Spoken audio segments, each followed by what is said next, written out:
নমস্কার guys, this is your introvert Yani. আর আমি অনেক দিন ধরে একটা জিনিস দেখছি, আর ব্যাপারটা নিয়ে আমার খুব খারাপও লাগছে যে অনেকেই ভিডিও দেখছে বাট কেউ লাইক আর সাবস্ক্রাইবটা করছে না।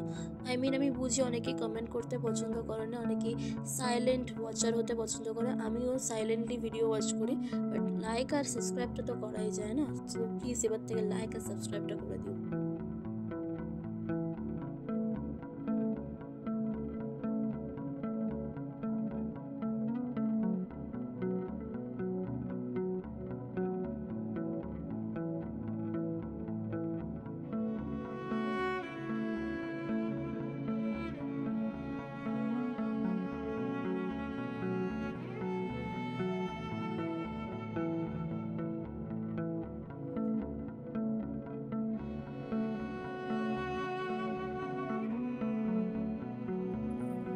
সকালে উঠে ভালোভাবে ফ্রেশ হয়ে নিয়ে একটু যোগা স্ট্রেচিং করে নিয়ে ভাবলাম এবার একটু ভিটামিন ডিও সংগ্রহ করা যাক। তাই মর্নিং ওয়াকে বেরিয়ে পড়লাম আমার ছাদে।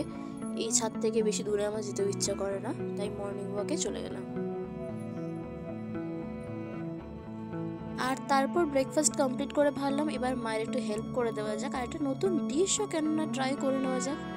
তো তার জন্য বানিয়ে ফেললাম এগ চিকেন পটেটো ফ্রাই। নামটা আমিই দিয়েছি and I am so proud of it. তো ফার্স্টে আলুগুলো কেটে সেদ্ধ করে নিয়েছি। পেঁয়াজ, ক্যাপসিকাম, রসুন, টমেটো সব ভালো করে ছোটো ছোটো পিস করে নিয়েছি। আর চিকেনটাও ছোটো ছোটো পিস করে নিয়ে এখন সব ফ্রাই করছি পরপর।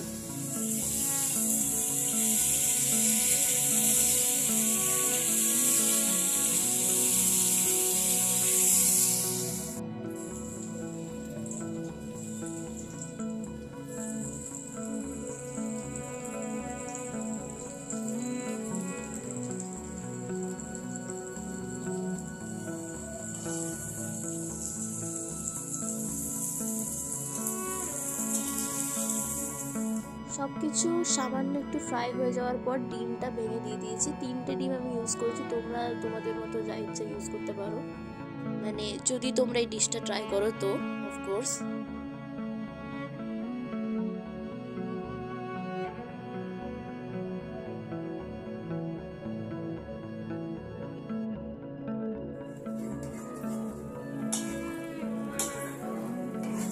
আর তারপর মাংস আর আলু যে ফ্রাইটা করেছিলাম সেটাও দিয়ে দিয়েছি। আর তারপর সামান্য একটু হলুদ, নুন ভালো করে দিয়ে মিক্সড করে নিয়েছি।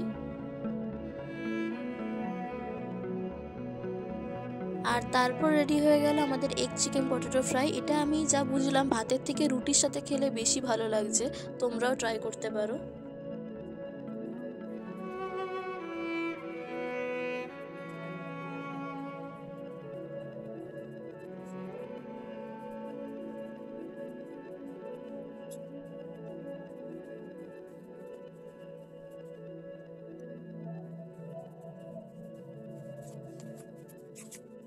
লাঞ্চ করার পর ভাবলাম একটু লেবুর জল খেয়ে নেওয়া যায় যাতে ভালোভাবে ডাইজেশন হতে পারে। আর লেবুর জল এমনিও খেতে খুব টেস্টি লাগে। আজকের বিকেলের আকাশটাও খুব সুন্দর ছিল, তাই ভাবলাম তোমাদেরও একটু দেখাই। আর তোমাদের যদি ভিডিওটা ভালো লেগে থাকে অবশ্যই লাইক, শেয়ার অ্যান্ড সাবস্ক্রাইব করে দিও। Stay safe, tata.